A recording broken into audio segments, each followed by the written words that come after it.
Ibu dan Bapak rahimakumullah, nanti juga saya minta ada tanya jawab sedikit mungkin Pak RW, walaupun sebetulnya ini bukan sarana untuk menerima aspirasi, tapi tetap kita sampaikan dulu ya sosialisasi peraturan daerah. Ibu dan Bapak rahimakumullah. Oh ya, sebelum ini Ibu dan Bapak saya perlu juga menyampaikan, kita nih Panam nih kaya Bapak Ibu. Kaya oleh apa? Kaya Panam ini adalah Panam adalah daerah yang paling banyak jumlah penduduk. Mungkin Bapak Ibu tidak menyangka jumlah penduduk Tuah Madani saja satu kecamatan Pak, satu kecamatan itu 202.000 lebih. Kalah kabupaten 50 kota Pak. Kalah kota Madia Payakumbuh. Kalah kota Madia Bukit Tinggi. Kalah Padang Panjang Pak. Kecamatan Tuah Madani saja. Jadi Ibu dan Bapak, dua kecamatan ini kalau digabung, Dapil 6 nih Ustaz, digabung Tuah Madani dengan Bina Widya, itu digabung 3 kabupaten kota, Kabupaten 50 kota, Bukit Tinggi dan Padang Panjang. Digabung 3 kabupaten kota Sumatera Barat, lawan jumlah penduduk Panam, lebih banyak jumlah penduduk Panam. Jadi Bapak Ibu jangan bertanya, kok macet Panam ini Pak Ustaz? Macam mana macet? Macam mana dia tak macet? Lebih banyak Ustaz Supriyadi jumlah penduduk Panam dibandingkan gabung 3 kabupaten kota, Kabupaten 50 kota tambah dengan Bukit Tinggi tambah Padang Panjang. Saya belum hitung baik-baik nih. Kalau ditambahkan dengan kota Madya Payakumbuh 4 Pak ya, 50 kota kan Payakumbuh, kota Payakumbuh juga ada, kemudian ada lagi Bukit Tinggi, ada Padang Panjang. Kalau digabung 4 nih lawan dengan jumlah penduduk Panam, mana banyak? Itu yang belum saya hitung.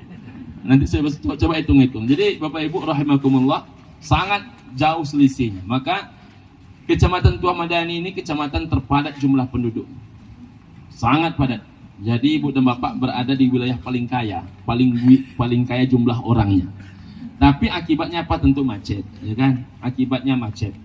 Jumlah kalau masalah banjir jangan ditanya lagi. Belum Bapak Ibu pindah lu udah banjir Panam, ya kan? Belum Bapak Ibu pindah lagi sudah banjir Panam nih. Maka saya ketika diskusi dengan Pak Agung, dengan kawan-kawan yang lain, saya tanya, apa solusi banjir Pekanbaru? Bagaimana kita menemukan solusi konkret untuk banjir Pekanbaru? Memang persoalan Pekanbaru ini agak mirip dengan persoalan Jakarta Pak. Jadi kalau memang mau selesai, itu memang rumah-rumah yang bermasalah drainase itu harus terjadi pembongkaran, dan tidak mungkin kita bongkar, ya kan? Jadi persoalan kita ini berat. Mudah-mudahan ini perlahan-lahan bisa diangsur-angsur, dan alhamdulillah saya menengok Pak Wali, Pak Wakil Wali insya Allah sangat semangat menyelesaikan ini. Mudah-mudahan paling tidak perlahan, ini paling tidak parkir sudah ada hasil ya. Walaupun parkir itu tak mudah Pak, banyak juga yang komplain, apalagi yang punya proyek parkir kan. Yang punya proyek parkir, jangan Bapak Ibu kira ditandatangani parkir itu langsung orang diam-diam, saya tidak. Bayangkan oleh Ibu dan Bapak, parkir itu yang sah, yang resmi Pak, hanya sekitar ya Ustaz, 86 titik. Tapi hari ini ada, kalau saya tak salah itu lebih 1000 titik. Begitu dahsyat. Saya juga Ibu dan Bapak sedang menyuarakan, dan sudah saya sampaikan juga nih kepada beberapa orang tentang ide Panam Kota Santri. Panam Kota Santri ini Ibu dan Bapak, memang saya mengawalinya, saya tak tahu kapan terwujudnya. Saya minta kepada Pak Wali, saya minta langkah awal Panam Kota Santri ini adalah jangan pernah ada diskotik di Panam. Itu langkah awal Pak. Cuman mewujudkan ini tak mudah. Saya disindir orang di WA, Ibu dan Bapak rahimakumullah. Dulu sebelum jadi anggota DPRD teriak-teriak waktu penolakan tempat diskotik yang di depan SPBU ya. Nah, karena ada yang merekam, saya tidak sebutkan nama, tak ada masalah Bapak Ibu kan tahu tuh. Yang depan SPBU, Ibu dan Bapak rahimakumullah. Sampai dia ganti nama 2 kali. Sudah ganti nama dia 2 kali. Orang tak tahu bagaimana perjuangan itu. Ibu dan Bapak rahimakumullah, boleh tanya ke siapapun, siapa yang paling kencang menyuarakan itu di DPRD, boleh tanya ke siapapun. Cuman berbeda Pak. Kalau saya dahulu sebagai anggota DPRD, kalau saya dahulu sebagai ustadz, saya turun ke lapangan langsung, itu boleh saya memikul nama pribadi. Tapi kalau sudah di organisasi, kita ini tidak boleh apa kata kita. maka tetap saya perjuangkan tentu di lembaga yang resmi. Bapak Ibu yang juga menolak kemarin misalnya apa nama di Panam Ustaz? Kromatik. Tanya kepada mereka siapa yang mereka jumpai. Insya Allah Ustaz Edi Azhar pertama kali yang dijumpai saya. Jadi saya sensitif dengan hal-hal macam ini karena yang mengidekan Panam Kota Santri itu Ustaz Edi Azhar. Harapan saya Ibu dan Bapak tak muluk-muluk sebetulnya. Kalau di kota Panam ini tidak ada diskotik, tentu tingkat mabuk-memabuk menjadi berkurang. Tingkat maksiat menjadi berkurang. Itu langkah awal. Yang kedua, saya mencoba juga menyampaikan tentang perimbangan sekolah-sekolah. Jadi Ibu dan Bapak, di Pekanbaru Kota tok saja. SMA Negeri 1 dengan SMA Negeri 4. Ya, Ustaz, ya? Itu berdekatan. Jadi SMA terbanyak itu ada di wilayah kota. Di wilayah yang sebetulnya jumlah penduduknya jauh lebih kurang. Apanya? Oh ya, SMA 8. SMA 4 di sini ya. Ya, sorry. SMA 8. Kemudian coba juga tengok SMP-nya. Di depan Masjid Raya An-Nur Provinsi Riau itu bertumpuk semuanya. Mulai SMA negerinya sampai SMP negerinya bertumpuk semuanya. Itu sangat sulit didapatkan di Panam. Di Panam ini Bu dan Bapak dengan jumlah penduduk tadi lebih besar 3 kali lipat, lebih besar daripada 3 kabupaten kota Sumatera Barat. Kita hanya punya hari ini SMA 12, lalu menyusul SMA 15, lalu menyusul yang terbaru SMA di 19 ataupun. Jadi Ibu dan Bapak rahimakumullah sangat kurang kita ini. Jadi saya berharap betul aspirasi Pak RW, Pak RT, Pak Ketua Masjid sampaikan. Karena kadang-kadang Bang, mohon maaf saya, kalau tidak ada catatannya itu bahan saya ngomong nggak ada Bang. Contohnya ini Pak RW, ada yang terasa oleh Pak RW. Tapi saya hanya Pak RW telepon, tak ada buktinya. Nah ini dunia politik Pak, kata orang itu kan mana-mana Edi Azhar. Itu kan Edi Azhar cari sensasi. Bisa ngomong begitu. Tapi kalau misalnya ada bukti, Pak RW sampaikan ini penolakan kami, ini ketidaksetujuan kami, ini usulan kami, maka dengan itulah berbicara kepada orang lain. Nah itu lebih enak. Jadi Bapak Ibu, jika ada hal-hal yang perlu saya sampaikan sebagai wakil rakyat, mohon Bapak Ibu sampaikan agar insya Allah kebersamaan kita ini betul menghasilkan. Amin ya Rabbal. Amin. Baik, terakhir Ibu dan Bapak, ini syarat harus saya sampaikan. Saya ingin mensosialisasikan tentang Peraturan Daerah Kota Pekanbaru nomor 7 tahun 2024 tentang kawasan tanpa rokok. Ini kepada bapak-bapak ahlul hisab saya minta maaf ini, karena kita ini ada dua pendapat. Ini kan ada yang ahlul ru'yah, ya kan, menentukan rayanya berdasar menengok, menghitung, yang menengok bulannya berdasarkan melihat. Ada pula ahlul hisab. Jadi kepada ahlul hisab saya minta maaf. Jadi kawasan tanpa rokok ini Bunda Bapak rahimakumullah adalah pemikiran pemerintah bahwa memang harus ada tempat-tempat yang mana yang digunakan untuk tempat merokok, yang mana yang tidak dibolehkan untuk tempat merokok. Nah, Ibu dan Bapak rahimakumullah, mengapa ini penting? Karena rupanya Ibu dan Bapak sangat banyak kasus hari ini anak-anak yang terkena penyakit-penyakit yang sebetulnya belum penyakit mereka. Contohnya ada anak-anak yang paru-parunya memutih, paru-parunya memutih, Pak. Padahal mohon maaf Ibu dan Bapak rahimakumullah, anak ini tentu tidak pernah merokok, tapi ayahnya rupanya perokok berat.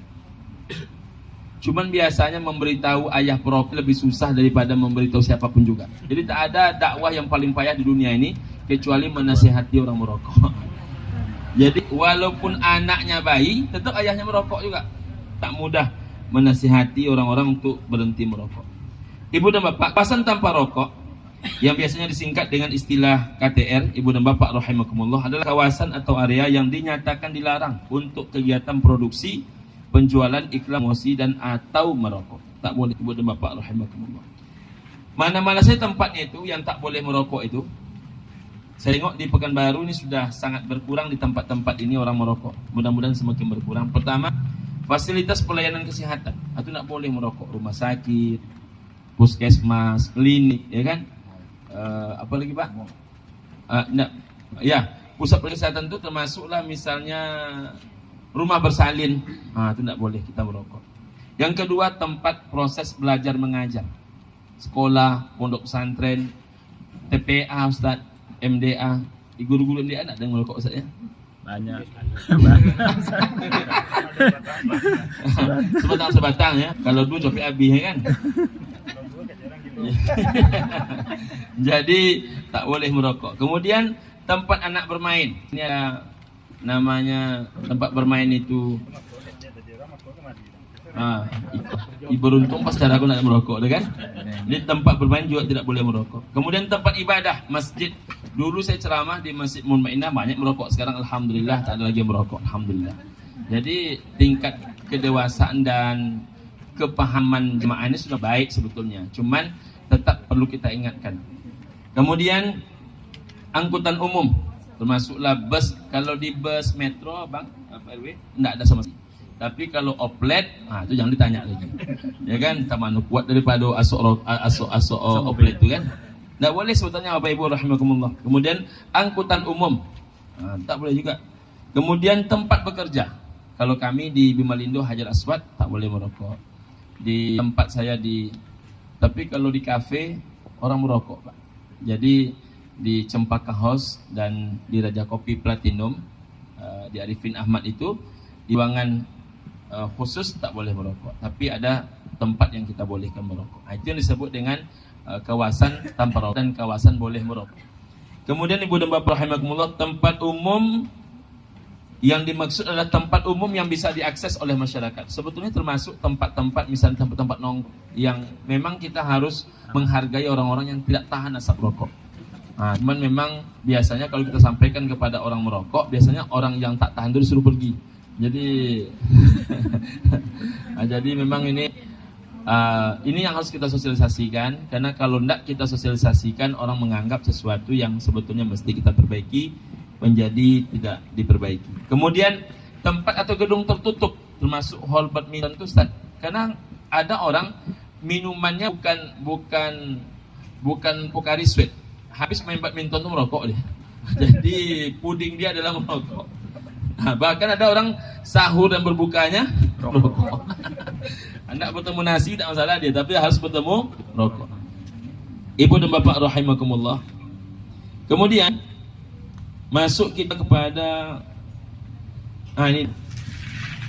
Namun demikian pemerintah masih membolehkan tempat-tempat tertentu untuk merokok. Jadi nanti ada kawasan namanya kawasan boleh rokok atau kawasan rokok. Nah, Ibu dan Bapak rahimakumullah, bagi yang melanggar ini maka akan dijatuhkan sanksi, mulai sanksi peringatan penghentian kegiatan sementara, termasuklah pencabutan izin, bahkan bisa didenda Ibu dan Bapak rahimakumullah maksimal 25 juta. Jadi jangan gara-gara rokok harganya sekian ribu, kono dondo 25 juta. Saya kira itu hal yang paling penting saya sampaikan Ibu dan Bapak rahimakumullah. Nanti boleh kita buka diskusi singkat karena hari juga semakin panas. Saya tengok Bapak Ibu udah mulai agak berebus sedikit kan. Terakhir Ibu dan Bapak rahimakumullah, sebelum tanya jawab, saya berharap Ibu dan Bapak rahimakumullah, Panam ini banyak masalah kita. Selain masalah banjir, masalah sekolah, masalah orang mulai berani memasukkan diskotik dan lain sebagainya ke Panam, perlu kebersamaan, persatuan bersama di antara kita. Anggota dewan itu biasa-biasa saja Ibu dan Bapak rahimakumullah. Saya dulu menjadi ustadz, sehari ini juga masih menjadi ustadz, tak pernah berubah. Bahkan saya kalau boleh disuruh milih, lebih suka saya disebut ustadz dibanding saya disebut Pak Dewan. Jadi karena kalau disebut Pak Dewan terasa dibedakan, tapi kalau disebut ustadz saya tidak merasa dibedakan. Jadi Ibu dan Bapak rahimakumullah, ini perlu kita sama-samakan. Jadi kalau perlu kita bersama-samakan, maka kekuatan masyarakat diperlukan untuk menyuarakan. Saya sangat berharap suara-suara masyarakat itu terus digemakan, disampaikan. Mudah-mudahan paling tidak 10 yang kita sampaikan, mungkin 1 tak didengarkan. Saya contohkan Bapak Ibu, 1 di Kutilang Sakti. Kutilang itu jalannya sangat parah. Jadi Kutilang Sakti itu sangat parah. Saya di sini orang. Yang di sini orang itu saya. Padahal saya tidak pernah kampanye Bapak Ibu, tapi seolah-olah saya pernah kampanye. Apa katanya? Suruh Edi Azhar tuh, suruh Zainal Arifin tuh, suruh siapa cek lah ya? Yang Demokrat siapa? Reza. Kami bertiga disuruh naik motor dari depan. Naik motor dari depan untuk masuk ke Kutulang Sakti. Nyaman tidak ingin masuk Kutulang Sakti. Nah ibu dan bapak, saya tidak pernah diberitahu. Yang kedua, saya juga tidak pernah kampanye. Jadi ibu dan bapak rahimakumullah, karena nggak pernah kampanye, ibu dan bapak rahimakumullah, saya dikirim oleh orang yang kebetulan simpati. Dikirimnya WA itu kepada saya. Langsung saya telepon Pak Sekda yang hari ini sedang beristirahat di Jakarta. Saya telepon Pak Sekda, saya telepon Kadis PU. Alhamdulillah ibu dan bapak rahimakumullah, langsung dikerjakan. Jadi sudah ada perbaikan jalan di Kutilang Sakti. Tapi saya perlu itu Bang RT komplain masyarakat, walaupun menyangkut nama saya, tidak ada masalah. Saya insya Allah orangnya agak tebal nih sedikit. Kecuali kalau lah padeh-padeh mana baru agak tersinggung seketik itu pun seketik belum. Ya kan? Jadi ibu dan bapak, alhamdulillah sudah mulai diperbaiki. Kemudian tentang penjualan babi di plaza ya. Plaza. Penjualan babi di plaza itu ibu dan bapak, orang paling pertama kali komplain saya. Padahal itu bukan di wilayah kita, wilayah orang lain. Karena mengapa Ustaz perjuangkan juga? Karena bagi saya tidak ada istilah wilayah kalau sudah menjadi anggota DPRD. Nah, jadi ibu dan bapak rahimakumullah, macam itu saya berharap apa yang nanti Bang RW rasakan di wilayah RW 3 pada khususnya, Putri 7 pada umumnya, walaupun itu tentu lebih luas ya Bang RW ya. Tolong sampaikan, yang bisa kita lakukan, kita lakukan. Yang saya agak berat itu ibu dan bapak, kalau semua diukur duit. Nah ini yang saya agak berat. Saya buka-buka saya ini Bang Haji, Pak RT. Sebentar ibu, bentar. Ada orang kadang-kadang mengukur misalnya anggota dewan itu harus keluar duit. Nah, harus misalnya menyumbang sekian. Kalau itu ukuran anggota dewan, maka kita menjadi terbatas berbuat. Tapi kalau misalnya apa keluhan, apa yang ayo sampaikan, insya Allah, alhamdulillah hubungan saya dengan semuanya baik. Dengan Pak Wali baik, dengan Pak Wakil Wali Kota baik, dengan Ketua DPRD baik. Ketiga-tiganya bukan lagi sahabat. Nah, dengan Bang Malkarius baik, dengan Mas Agung baik, dengan Ustadz Isalah Hamid baik, dengan Sekda juga hubungan baik. Alhamdulillah ibu dan bapak, alhamdulillah. Jadi kalau memang ada, sampaikan, insya Allah kita perjuangkan. Saya kira itu ibu dan bapak. Ada pertanyaan atau masukan? Silakan bu, silakan.